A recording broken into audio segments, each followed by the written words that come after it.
The best of money matters. Wealth Tracker. Welcome to the Wealth Tracker, where we dive into the uncharted territories of niche investment strategies that promise to redefine wealth. Hello, I'm Hongbin Jeong. Now, prices for the most sought-after used watch models from top Swiss brands Rolex, Patek Philippe, and AP fell again in 2024, hitting fresh three-year lows. Now, the Bloomberg Subdial Watch Index, which tracks prices for the 50 most traded models by transaction value, declined nearly 6% last year to its lowest since 2021. An index of popular Rolex models dropped about 5% during the year. Patek prices fell 4%, and AP prices lost about 7.5% on the used market, according to data from Subdial, a UK-based watch trading platform. So is it still worth investing in watches? Well, to find out more, joining me now is Jarod Ng, who is the Executive Chairman and CEO at the Pallarian Holdings and Executive Director of Watch Capital. Jarod, welcome to the show. Thank you for having me. Thank you so much for joining us. Now, Jarod, with the recent drop in luxury watch prices in 2024, how do you see the investment potential of brands like Rolex, Patek Philippe, and AP? I think let's start with Rolex. I think Rolex is quite a sticky situation now because what happened was that they actually increased the retail prices, but then we do not see any much of a volume actually of watches moving now for Rolexes. I think people are more afraid to actually jump onto the gun once there was a big drop, during after COVID. So I think they're shying away from watches now. But I think in terms of long-term investment-wise, I think Rolex always increases their retail price every year by, I think this year was like 3 to 13%. So I think long-term-wise, I think it's still a good investment strategy to keep Rolexes, especially full-gold Rolexes, because I think full-gold Rolexes, right now I'm holding, I think, the most value because gold prices are actually going up. So that's a good thing to keep in mind, I guess. For Patek Philippe, I think recently there was a market correction. However, there was quite an increase there was a spike in price actually, especially for the sought-after models like Equinox and Nautiluses. So I think investors should just keep an eye on good deals that comes for Equinox and Nautiluses, as those are the ones that actually are the highest in demand now still, and are actually going up in prices still. For Audemars Piguet, I think the problem is that I think there was an oversupply, especially of Royal Oaks and Royal Oaks Offshore. So I think investors right now, I think long-term wise, I'm sorry, but I don't think they should hold any Audemars Piguet because we don't see much demand in the market right now, especially on our end, actually. I see. Well, then why do you think certain top Swiss watch models are experiencing a decline in price despite being considered long-term investments? Okay, I think putting in perspective, I think what happened is, like I said, after COVID, basically what happened was that prices are dropping drastically, like 50%. So people who bought it at the top of the market, they actually have that fear now in them that it's going to happen again. So I think the decline in prices is normal because that time I think it was just too much of an increase in price. I think it was going up like 5% a week, which is just crazy actually compared to equities. They didn't go up as much too. So I think people have the fear in them now. I think that's the reason why watches are still experiencing a decline in price. But what I can tell investors is that in the long term, watch prices will still go up from here, I would say, because now I would say it's really almost the bottom because watch prices are hitting, I think they're transacting like at retail prices or even for many Rolexes like below retail prices. So in the long run, I think if you keep these sought-after watches, like the models like Submariners, GMTs, or the more sought-after models, I think in the long run, like 5-10 years later, no matter what, it's still going to appreciate by at least a minimum of 5 to 10%. But of course, do not expect the watch prices to increase by the watch market to increase by like 5 to 10% every single year, basically. Yeah. I see. So are you saying that the current price drop is a temporary market correction, or could it signal a more significant shift in the luxury watch investment space? Okay, I think I wouldn't term watches as an investment now because I think people saw it wrongly last time. I think when watches were just going up drastically in price, everybody was thinking, I can make my money, it's like fast money, within like maybe a week or even a month later, I can sell it for a 5% profit. But I don't think this is actually what is going on anymore. I think people now are treating watches like toys again. So basically, they are actually prepared to lose money in the short run. But of course, in the long run, they're still thinking of, keeping these as assets for the next generation. But yeah, I think if you ask me, this temporary market correction is, like I said, I think it's at the bottom already. So I would advise watch investors to keep a lookout for good deals in this market currently, because I think there are many good deals in the market right now.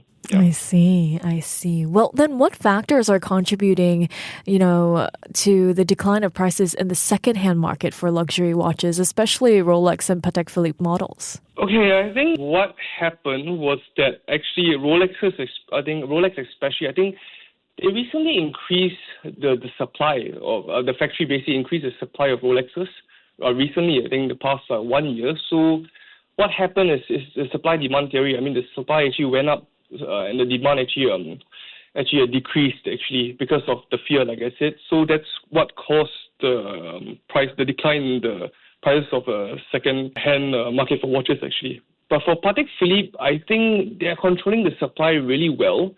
And people who buy Patek Philippe models actually usually know what they're buying. Like they stick to, I would say, blue chip models like Equinox and Nautiluses. So I think the decline was just temporary for Patek, but I think it's going to skyrocket sooner or later because Patek Philippe is very, very good in controlling the supply of watches per year, basically. Yep. I see. Then how do you assess the long-term investment value of Rolex, Patek Philippe, and AP in the context of fluctuating market conditions? I think the long-term investment value of Rolex, Patek Philippe, and Audemars Piguet, actually, it's like gold, In the long run, it's going to go up for sure. But because I think recently, people are actually, recently the, rates, of course, dropped for the real estate market. I think people are more focused on paying their mortgages now than actually buying watches, I would say.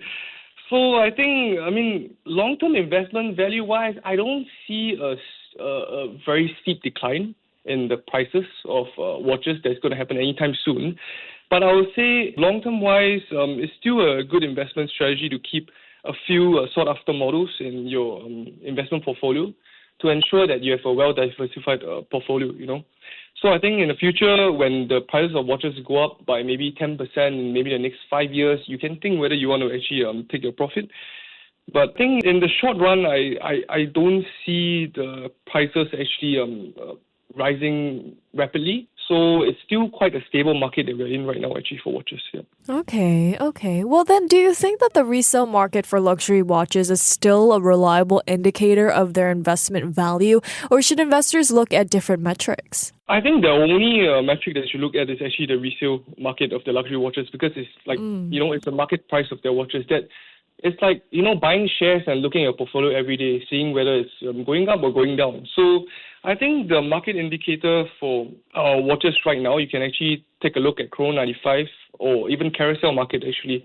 So for some people, I think they even, some of my clients actually, they actually logged in their watches into Chrono 95. So it actually tracks the value of your watches like every day, if I'm not wrong. So this is quite, a reliable indicator of your investment value of your watches right now because it's basically how much the watch is transacting for at today's price, basically. I see. Well, then how important is the condition of a watch when it comes to determining its investment potential, especially in a fluctuating market like this one? The condition of your watch is actually quite important, actually, when it comes to the resale value of your watch. So, one advice I can give investors is that do not keep your watch, basically do not over-polish your watches because that will actually, I would say, destroy the value of your watch actually. So bring it to someone that you can trust or the authorized agents to actually polish your watches to ensure that in the future the resale value of your watches will still be, higher than one that is totally over-polished or totally broken down. So ensure that the servicing of your watch is kept up to date and just make sure that you do not beat up too much, basically. And I think in a fluctuating market like that, if you ask me, actually, it doesn't, the condition of your watch actually, I would say, does play a role in getting a higher value for your watch because sometimes a watch can have, let's just say, a value of 70,000, let's just say for Patek Philippe, if it's an unpolished condition and in mint condition compared to one that is totally beaten up. So the value can differ by around $5,000 actually. So and I think the condition of the watch is actually very important actually when it comes to an investment potential in the fluctuating market. Yeah. I see. Well, then what advice would you give to someone looking to invest in luxury watches now, given the recent price declines? I may sound biased because I'm also in the watch business, but then I would say right now we're at the bottom of the market. I'm very, very sure right now. I think prices recently actually rose for Rolex gold, like I said, the full gold, solid gold models, and even for the sports models. So for Patek Philippe Equinox, I think I purchased one. I think I paid $65,000. I think a couple of months back. Now I can't even get it back. I have to pay $70,000 to get it back. So. I mean, right now, I would say I would advise investors to actually find good deals. I mean, find a trusted dealer that can ensure that, the watch that they're selling you is authentic, and also the prices they're giving you is below market value, because that's the only way that, if let's just say one day you want to cash out your watch, you're not going to get ripped off. So I would say,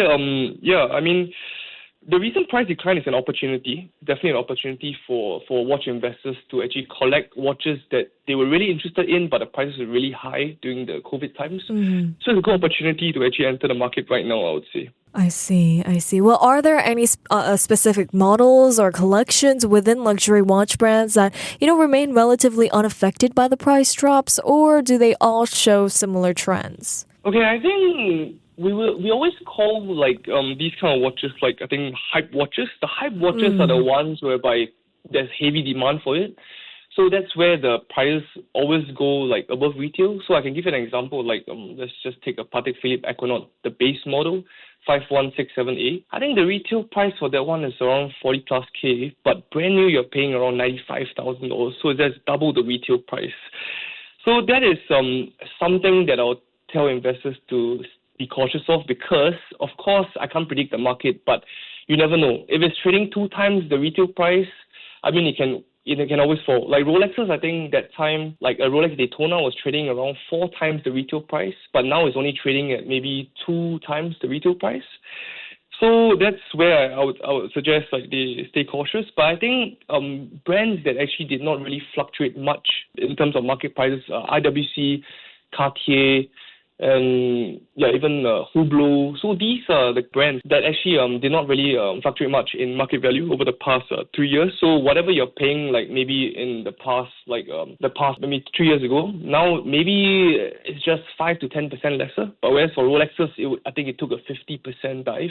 Even for Patek Philippe, some models went, I think, for 60% discount from the high. Oh, wow. Yeah, it's a tough market actually to be in for the past 3 years. But yeah, I mean, it's an opportunity, It's like equities, when the price drops, like Bill Edmond said, now you can buy it cheaper. So it's always it's an opportunity, I see. Well, since we talked about the past 3 years, let's also take a look ahead here, Jarod. Before we let you go here, how do you predict the luxury watch market will evolve in the next 3 to 5 years, especially with the challenges facing Swiss brands in the second-hand market? Right now, I think in the next 3 to 5 years, I would predict that the watch prices will actually increase.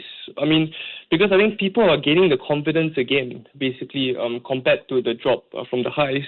So I think in the next 3 to 5 years, I think you'll see way more, young adults actually entering the watch market. So I think a lot of people right now, they're shying away from, Apple watches or, digital watches. Right now, I think people are more intrigued in mechanical watches because of how they work, how they function, and, it's like something like a status symbol, on your wrist. So I think a lot of young people right now are actually going to enter this watch market in the next 3 to 5 years. So I project that the demand for luxury watches will actually go up in the next 3 to 5 years. I would not be surprised that the market will go up by at least 20% to 30% in the next 3 to 5 years, actually, with all this demand. Thankfully, it's not artificial demand, I would say. I see. Well, thank you so much, Jarod, for joining me today. Yeah, no worries at all. Thank you. That was Jarod Ng, who's Executive Chairman and CEO of Pallarian Holdings and Executive Director of Watch Capital. This has been the Wealth Tracker with me, Hongbin Jeong. Before acting on the information on Money FM, Please consider if it's suitable for your own investment objectives, financial situation, and risk tolerance. To listen to more great interviews, download our podcasts at audio.sg or download the audio app. That's AWEDIO, audio at the App Store and Google Play.